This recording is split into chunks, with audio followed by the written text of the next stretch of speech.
இப்போ இந்த வீடியோவில் நம்ம டெம்பரேச்சர் டிபெண்டன்ஸ் ஆஃப் ரெசிஸ்டிவிட்டி பற்றி பார்க்குறோம். ஓகேவா?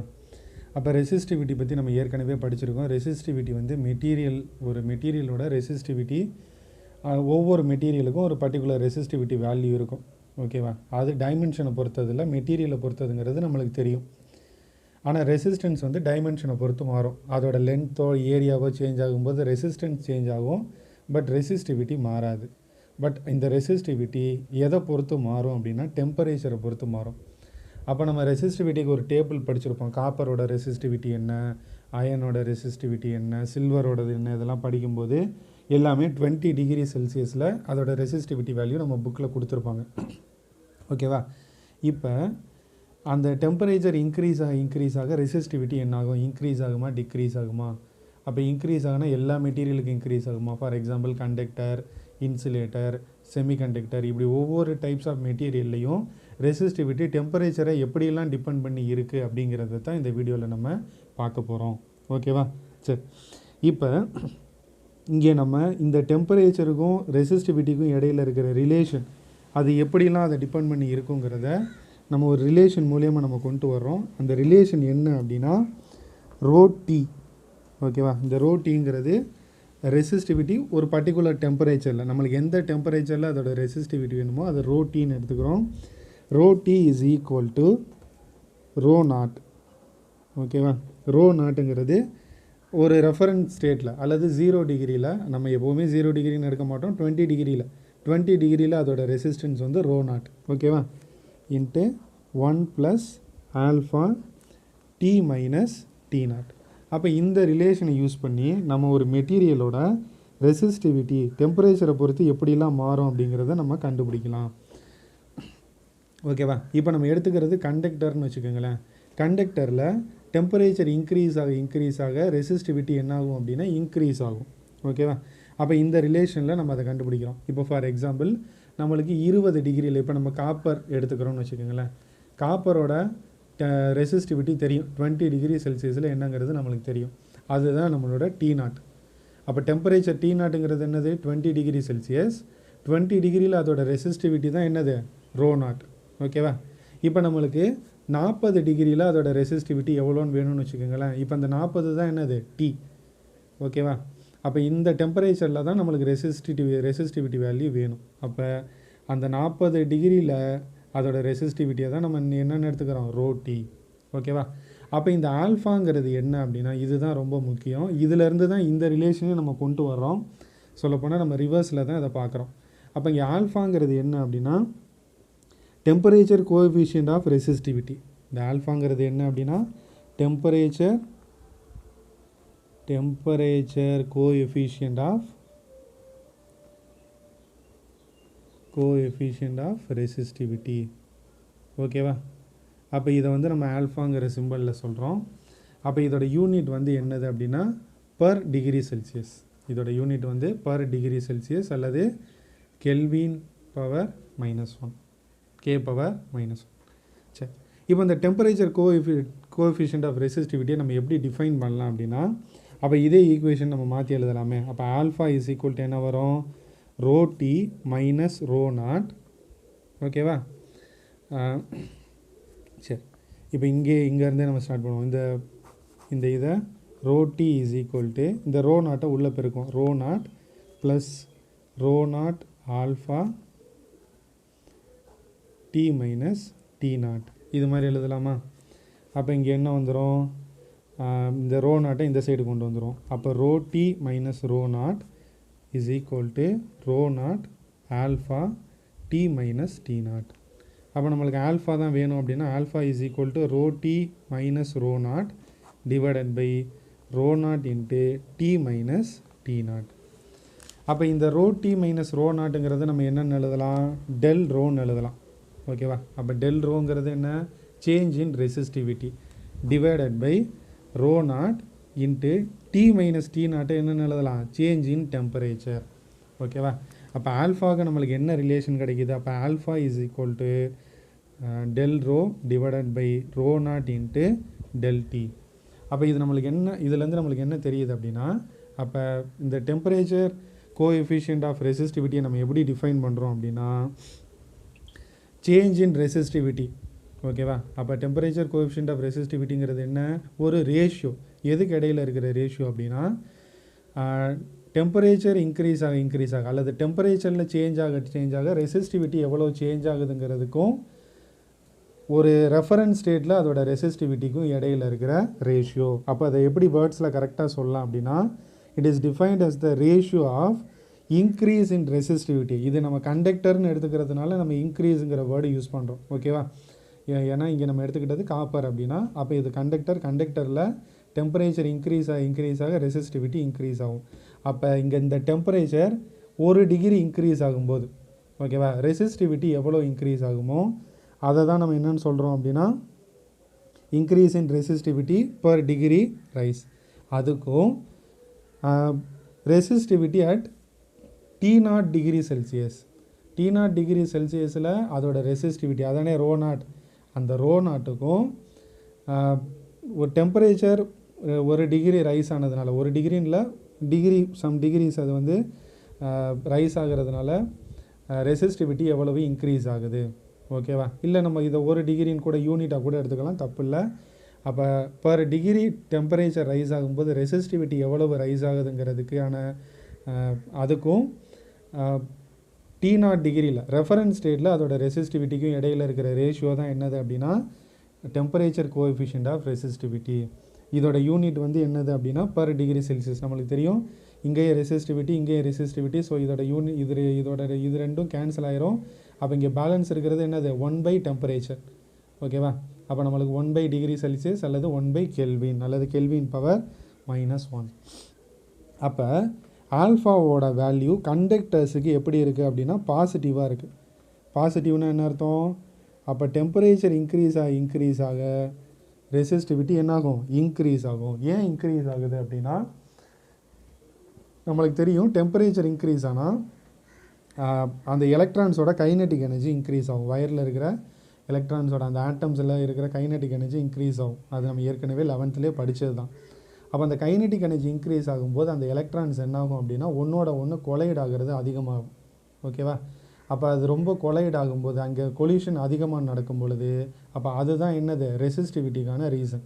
அப்போ இங்கே கொலிஷன் அதிகமாக இருந்தால் அது ஒன்று மோதிக்கும் போது அதால் வேகமாக ஒரு டெர்மினல்லேருந்து இன்னொரு டெர்மினலுக்கு மூவ் ஆக முடியாது. ஓகேவா? அப்போ அங்கே எலக்ட்ரான்ஸ் ஃப்ளோ ஆகிறது ஸ்லோவாக ஆரம்பிக்கும், டெம்பரேச்சர் இன்க்ரீஸ் ஆக. ஓகேவா? சரி.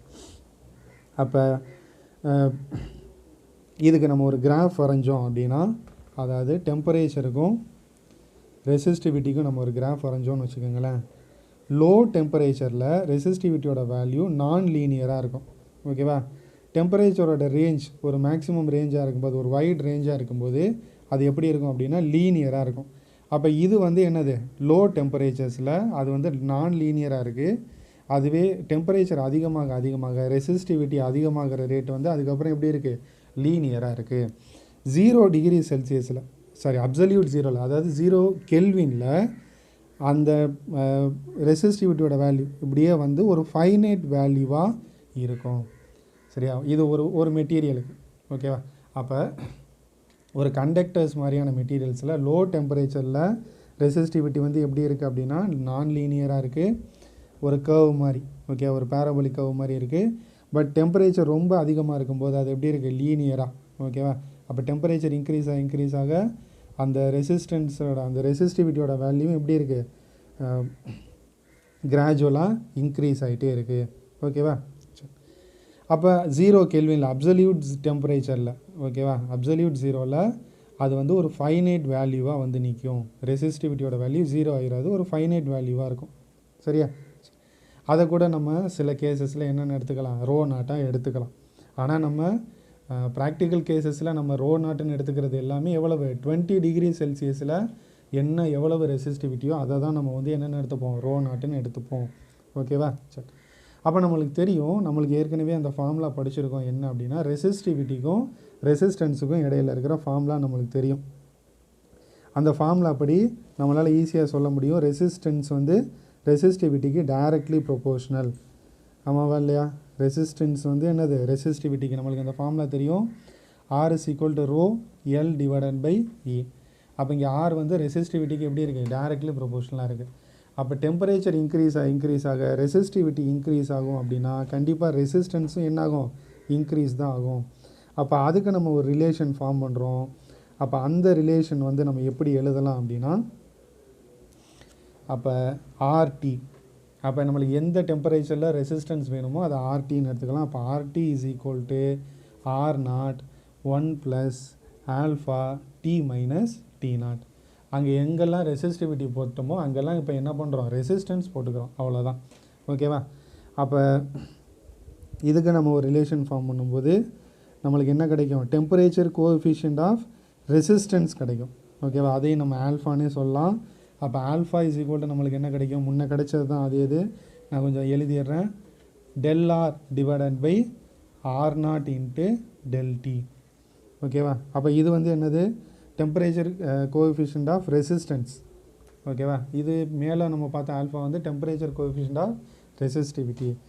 அப்போ இதை வந்து நம்ம எப்படி டிஃபைன் பண்ணலாம் அப்படின்னா, ஒரு பர் டிகிரி ரைஸுக்கு resistance temperature per degree temperature rise ஆகும்போது ரெசிஸ்டன்ஸ் எவ்வளவு ரைஸ் ஆகுதோ அதுக்கும்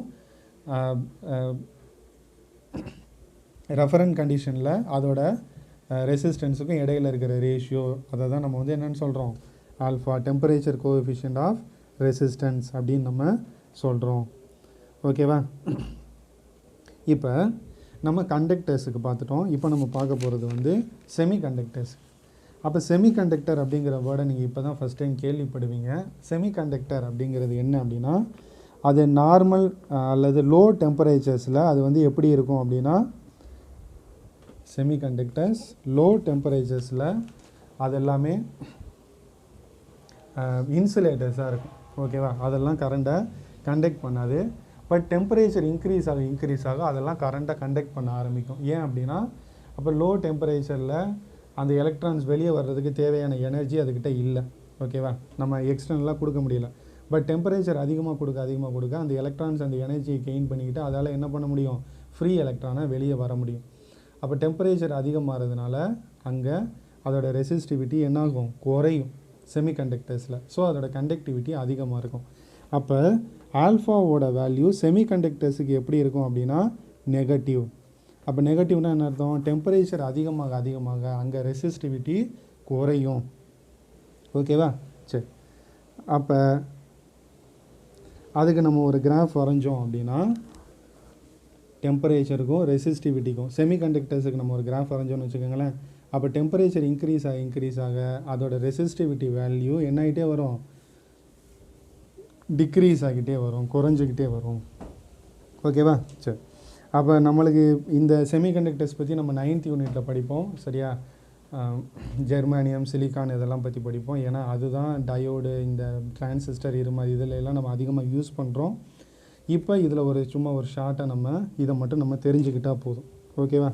அப்போ இந்த பாயிண்ட் தான் ரொம்ப முக்கியம். ரெசிஸ்டிவிட்டி ஆல்ஃபாவோட வேல்யூ, டெம்பரேச்சர் கோஎஃபிஷியன்ட்டோட வேல்யூ செமிகண்டக்டர்ஸுக்கு எப்படி இருக்குது, நெகட்டிவாக இருக்கும். டெம்பரேச்சர் இன்க்ரீஸ் ஆக அதோட ரெசிஸ்டிவிட்டி வேல்யூ என்னாகும், குறையும். இதை நீங்கள் நல்லா ஞாபகம் வச்சுக்கிட்டால் போதும். நம்ம ஏற்கனவே இந்த யூனிட்டோட ஆரம்பத்தில் நம்ம படிச்சிருப்போம். கண்டக்டிவிட்டிக்கான equation sigma is equal to NE² τ/m. இதானே கண்டக்டிவிட்டிக்கான ஈக்குவேஷன். அப்போ நம்மளுக்கு தெரியும் ரெசிஸ்டிவிட்டிங்கிறது ரெசிப்ரோக்கல் ஆஃப் கண்டக்டிவிட்டி. அப்போ ரெசிஸ்டிவிட்டிக்கு நம்மளுக்கு என்ன ஈக்குவேஷன் கிடைக்கும், m/NE² × τ. இந்த டவ்ங்கிறது என்ன, டைம் டிஃப்ரென்ஸ், அதாவது time interval between 2 successive collision, 2 அடுத்தடுத்த கொலிஷனுக்கு இடையில் இருக்கிற அந்த ஆவரேஜ் டைமை தான் நம்ம வந்து டவ்னு சொல்லுவோம். அப்போ இந்த ரெசிஸ்டிவிட்டி இந்த டைமுக்கு இன்வெர்ஸ்லி ப்ரொபோஷனலாகவும் நம்பர் டென்சிட்டிக்கு, ஓகேவா, ஒரு யூனிட் வால்யூமில் எவ்வளோ நம்பர் ஆஃப் எலக்ட்ரான்ஸ் இருக்குது அப்படிங்கிற அந்த நம்பர் டென்சிட்டிக்கு இது எப்படி இருக்குது, இன்வெர்ஸ்லி ப்ரொபோஷனலாகவும் இருக்குது. நம்மளுக்கு தெரியும் டெம்பரேச்சர் இன்க்ரீஸ் ஆகிறதுனால ஒரு கண்டக்டரில் நம்பர் ஆஃப் எலக்ட்ரான்ஸோட வேல்யூவில் பெருசாக எந்த மாற்றமும் இருக்க போகிறதில்ல. ஓகேவா? நம்பர் டென்சிட்டியில் பெருசாக சேஞ்சஸ் இருக்காது. பட் அந்த கொலிஷன் ரொம்ப வேகமாக நடக்கும். அப்போ கொலிஷன் ரொம்ப வேகமாக நடக்கும்போது அப்போ அங்கே டைம் இன்டர்வல், 2 கொலிஷனுக்கு இடையில் இருக்கிற டைம் இன்டர்வல் என்னாகும், குறையும். அப்போ இது குறையும் போது அங்கே ரெசிஸ்டிவிட்டி என்னாகும், இன்க்ரீஸ் ஆகுமா? சரி, ஆனால் செமிகண்டக்டர்ஸில் டெம்பரேச்சர் இன்க்ரீஸ் ஆக நம்பர் டென்சிட்டி என்னாகும், அதிகமாகும். அதே மாதிரி இந்த டவ்வோட வேல்யூ, அதாவது டைம் டிஃப்ரென்ஸ், அந்த எலக்ட்ரான்ஸ் வந்து கொலைட் ஆகிறதும் வேகமாக நடக்கும். ஸோ இது குறையும். ஆனால் இங்கே எது ரொம்ப வேகமாக ரொம்ப டாமினண்ட்டாக நடக்கும் அப்படின்னா இந்த நம்பர் டென்சிட்டி இன்க்ரீஸ் ஆகிறது தான் ரொம்ப வேகமாக நடக்கும், டெம்பரேச்சர் இன்க்ரீஸ் ஆகும். அப்போ இந்த நம்பர் டென்சிட்டி அதிகமானால் இங்கே ரெசிஸ்டிவிட்டி என்னாகும், குறையும். அப்போ செமிகண்டக்டர்ஸில் என்னோட வேல்யூ ரொம்ப வேகமாக அதிகமாகிறதுனால ரெசிஸ்டிவிட்டி குறையுது. ஆனால் கண்டக்டரில் டைம் டிஃப்ரென்ஸ், எலக்ட்ரான்ஸ் வந்து ரொம்ப வேகமாக கொலைட் ஆகிறதுனால அங்கே டைம் டிஃப்ரென்ஸ் ரொம்ப அதிகமாக இருக்கிறதுனால இங்கே என்னாகுது, ரெசிஸ்டிவிட்டி இந்த டைமோட வேல்யூ கம்மியாகிறதுனால இங்கே வந்து ரெசிஸ்டிவிட்டி அதிகமாகுது. ஓகேவா? சரி, அதை தான் வந்து நம்மளுக்கு அந்த இதில் இந்த ஃபார்முலா வச்சு நம்ம பார்க்குறோம். ஓகேவா? இப்போ இதில் நம்ம மூணாவதாக இன்னொன்று தெரிஞ்சுக்கிறோம். அது என்ன அப்படின்னா சூப்பர் கண்டக்டர்ஸ். ஓகேவா?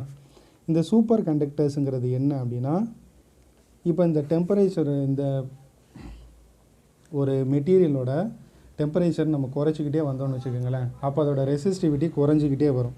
அப்போ அதோட ரெசிஸ்டிவிட்டி குறைஞ்சிக்கிட்டே வந்து ரெசிஸ்டன்ஸ் குறைஞ்சிக்கிட்டே வந்து அந்த ரெசிஸ்டன்ஸ் ஒரு பர்டிகுலர் ஒரு டெம்பரேச்சரில் என்ன ஆயிரும் அப்படின்னா 0 ஆயிரும்.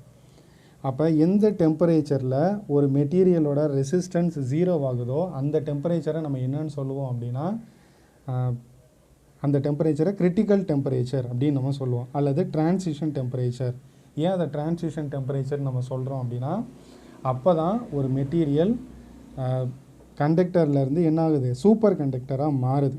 ஓகேவா? சூப்பர் கண்டக்டராக மாறுதுன்னா என்ன அர்த்தம், சூப்பர் கண்டக்டர்னால் அதில் ரெசிஸ்டன்ஸோட வேல்யூ 0ன்னு அர்த்தம். ஓகேவா? இப்போ ஃபார் எக்ஸாம்பிள் இந்த மெர்க்குரி இருக்குது பார்த்தீங்களா, மெர்க்குரி 4.2 கெல்வினில், சரியா, 4.2 கெல்வினில் அது என்னவா மாறிடும், சூப்பர் கண்டக்டராக மாறிடும். அப்போ அந்த டெம்பரேச்சரில் அதோட ரெசிஸ்டன்ஸ் வேல்யூ ஆரோட வேல்யூ வந்து என்னது, 0. இதை பற்றி நம்ம பின்னாடி இந்த சூப்பர் கண்டக்டர்ஸோட யூசஸ் எல்லாம் நம்ம பின்னாடி படிக்க தான் போகிறோம். ஓகேவா? இது இப்போ ஒரு ரிசர்ச்சில் ரொம்ப முக்கியமாக டெவலப் ஆகிட்டுருக்கிற ஒரு ஏரியா சூப்பர் கண்டக்டர்ஸை பற்றி. ஏன்னா ரெசிஸ்டன்ஸ் தான் கரண்ட் லாஸுக்கான முக்கிய காரணம். அந்த ரெசிஸ்டன்ஸ் இல்லைன்னு வச்சுக்கோங்களேன், இங்கே நம்மளுக்கு என்ன இருக்காது, கரண்டில் எந்த விதமான லாஸும் இருக்காது. ஸோ நம்மளுக்கு இதனால் நிறைய யூசஸ் இருக்குது, சரியா. பட் இது எல்லாமே எங்கே நடக்குது, வெரி வெரி லோ டெம்பரேச்சரில். இன்னும் ப்ராக்டிக்கலாக யாரும் என்ன பண்ணல, ரூம் டெம்பரேச்சரில் ஒரு சூப்பர் கண்டக்டரை யாராலும் இன்னும் உருவாக்க முடியலை. பட் வெரி லோ டெம்பரேச்சரில் நம்ம என்ன பண்ணியிருக்கோம், சூப்பர் கண்டக்டர்ஸை உருவாக்கியிருக்கோம். அதனால் நம்மளுக்கு நிறையா பயன்கள் இருக்குது, சரியா.